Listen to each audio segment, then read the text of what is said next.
So what's up YouTube, welcome to my channel and welcome to another walk around of the 2024 Dominar 400. Yes, so this is my new bike which I picked it up, and I know that you guys know that I have a Pulsar F250 that I've sold it and I picked this one. So the reason why I did that and what made me to do that and why I've upgraded to a Dominar which I owned previously, that is something that I'm going to tell you in the other video. But right now I'll only focus on the positives and also the areas of improvement of the 2024 Dominar 400.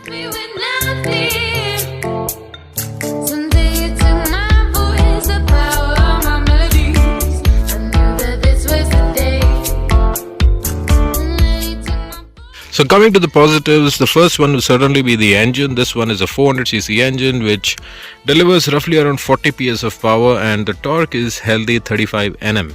And this one comes with a single spark plug, which is really good, and compared to the older version which was coming with 3 spark plugs. So though this is derived from the KTM engine, the head portion of this is engineered by Bajaj, and the rest of the bottom portion is totally derived from the KTM RC390. So hence now Bajaj has probably also taken the engineering, which is the head unit, and removed the 2 spark plugs, extra 2 spark plugs, and only put a single spark plug.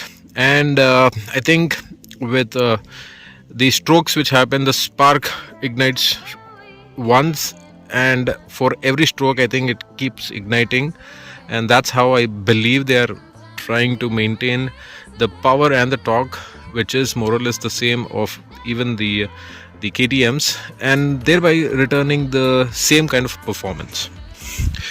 Also the features, the second point is on the features. Comes with loaded features. The features are really good. In fact, Bajaj has invested a lot of their resources in equipping this bike, mainly from an engine and the body point of view. But apart from that, it doesn't get any tech aid like the competitors like TVS or Hero does it. Like for example, giving a navigation map and things like that. So, or riding modes, things like that. But what Bajaj did is they went back to the drawing board and filled the bike with the necessary know-hows, like something like number 1, it gets a slipper clutch. Number 2, it gets 6-speed gearing. Number 3, it is now liquid cooled engine. In fact, earlier also it is liquid cooled. Number 4 is that it gets with this beefier 33mm upside down forks. Number 4 is that this is touring ready. Like for example, it gets this rear top rack with a backrest. It also has engineered this particular pannier mount, which is exclusively for Dominar, which has a very flush fit. I made a separate video about this, do check it out, that one. And number 4 and 5 is the touring accessories. Like for example, this one, it gets a touring visor, knuckle guards. The mirrors are of really high quality. It also gets this this mount, not the mount but the holding precision for the mount, which is the BOGO mount.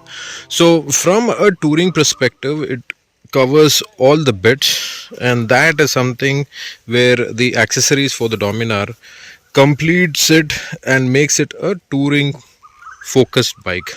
Also, if you see the crash guard, it also has the protection for the radiator, so that also is a good thing.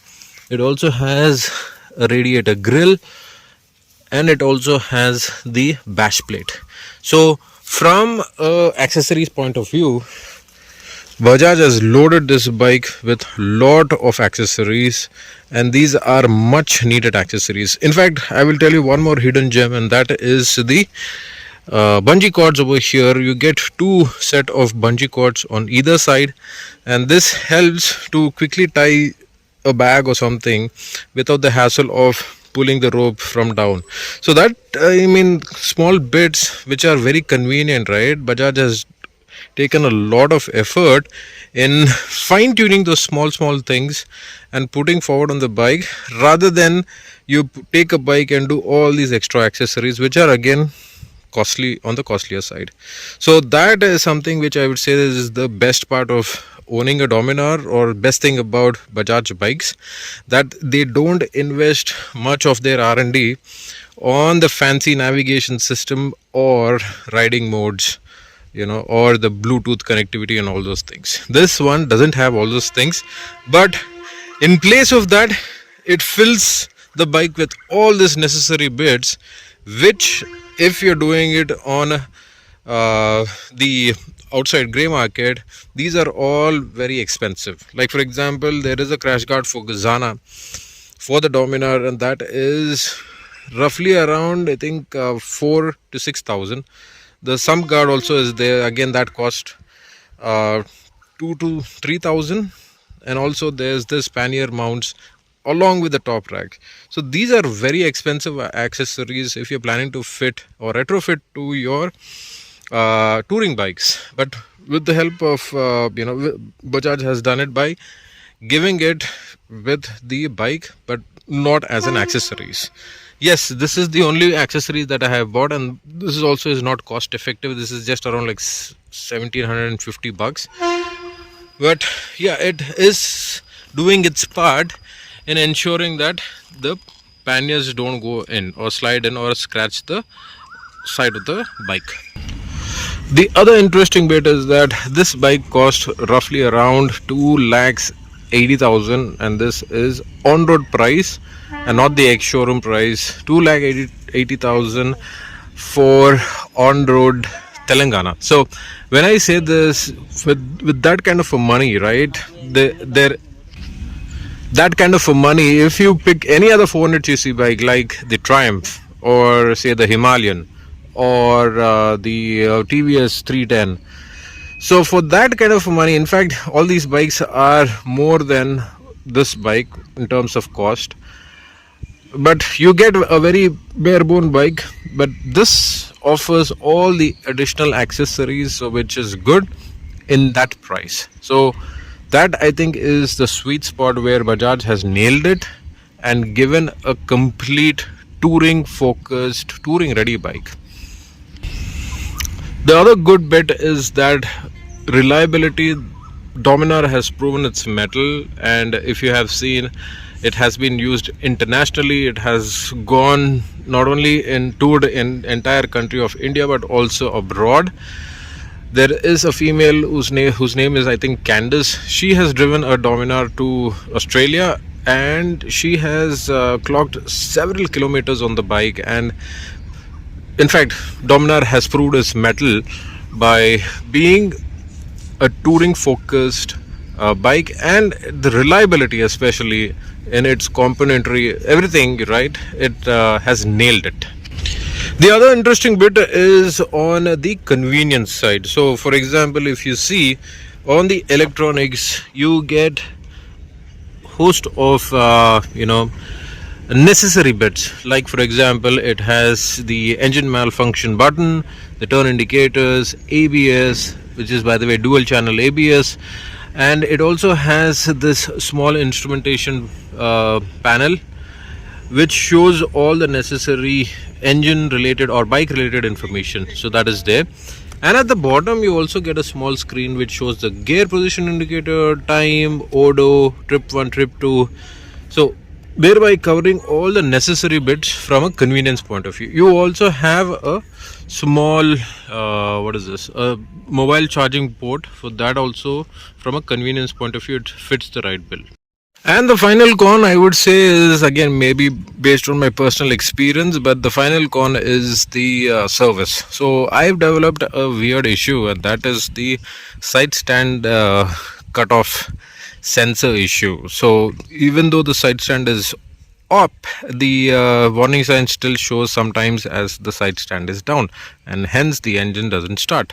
So it stalls. So this I went to rectify it at the Bajaj showroom, and they fidgeted with that nut over there, but still I think this is coming. So For a new bike, this shouldn't happen because that is a very important bit. Because without the side stand indicator cut off, right, without the signal going off, you cannot start the bike or you cannot go forward. The bike starts, but when you put the first gear, right, it switches off. So that is something which I faced it. Probably this is a minor issue, but that shouldn't happen on a premium bike which Bajaj is offering. And yeah, and it has done so good on the componentry and all those things, but service and sales should be also something that they should focus on, and they should be very proactive in fixing that issue. And that is something that probably is my personal experience. And the last bit I would say is on the safety features. So, for example, this gets a dual channel ABS, it also gets slip and assist clutch, and it also has the liquid cooling, so that also is there. It comes with tubeless tires, so which are 17 inches, and the tire profile is also thick, and these are MRF revs C1 USD forks. It also has the sum card at the bottom, perimeter frame for extra stability, and finally it is the the overall package, where it includes this very nice interesting looking headlight, and this is a 10-pot LED headlight which lights up the night very effectively. So those were the positives. Now I'll list out the areas of improvement, and there are three. So number one is certainly the weight, and that number one reason will also move to also number two. So the weight is roughly around 190 plus kgs, so that is heavy. And yes, because of the perimeter frame and the swing arm, I think, and the build quality, right, the weight has increased. So this is a heavy bike. Though it is heavy on the highways, it behaves very well and it's blunted, so that is a plus point from that point of view. But if you're driving on the in the city, this is something which can be a little bothersome because of the weight.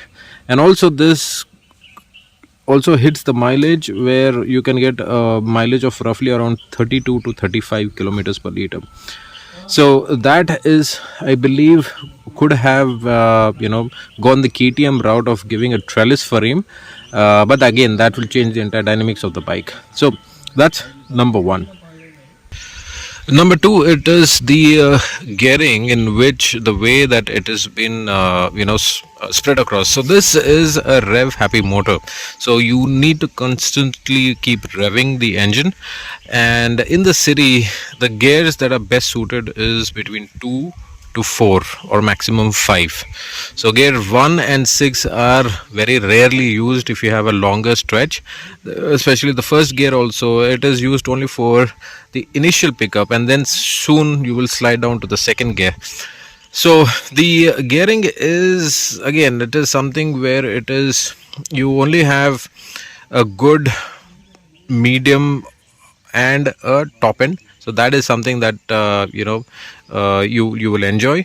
But the initial pickup, I think that's where it is slow.